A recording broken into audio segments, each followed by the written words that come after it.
1 August রাত 7:56 CCTV ফুটেজে দেখা যায় খুলনার সোনারাঙ্গা সবুজবাগ এলাকার একটি বাড়িতে প্রবেশ করছে 4 যুবক। দরজায় কড়া নেড়ে 2 মিনিট পর নিচতলার একটি কক্ষে প্রবেশ করে তারা। এর 4 মিনিট পর দৌড়ে বাড়ি থেকে বের হয়ে যায় যুবকেরা।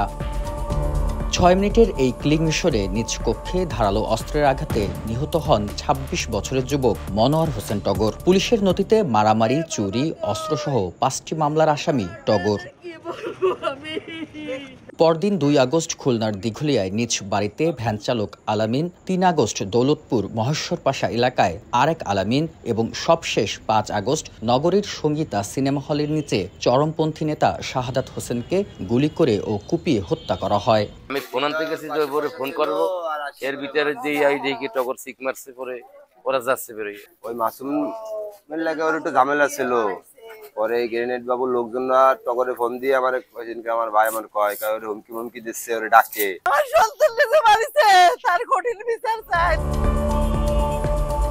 মহানগর পুলিশের তথ্য বলছে গত 1 বছরে হত্যা মামলা হয়েছে 31টি, যার 1/3 মাদক ও আধিপত্য বিস্তারকে কেন্দ্র করে।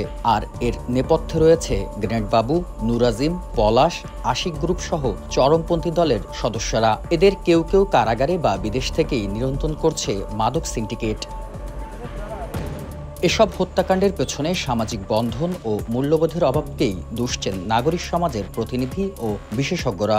আধিপত্য বিস্তার করার নিয়ে, তারা মাদকের ব্যবসা নিয়ে তারা আর্থিকভাবে লাভবান হওয়ার জন্য তারা আসলে মরিয়া হয়ে উঠেছে, এবং এইটাকে দমন করবার জন্য পুলিশের যে প্রস্তুতি দরকার ছিল, আইন শৃঙ্খলা রক্ষাকারী বাহিনীর যে প্রস্তুতি দরকার ছিল, সেইটা হয় নাই। কমিউনিটিকে এর ভিতরে ইনভলভ করতে হবে, এবং যেই জায়গাগুলোতে এই ধরনের ঘটনাগুলো ঘটছে, তো সেখানে কমিউনিটির যারা আছেন তাদেরকে কানেক্ট করে কিভাবে সচেতনতা বৃদ্ধি করা যায়। আর অপরাধীদের ধরতে তালিকা প্রণয়ন ও পরিকল্পনায় সীমাবদ্ধ পুলিশ।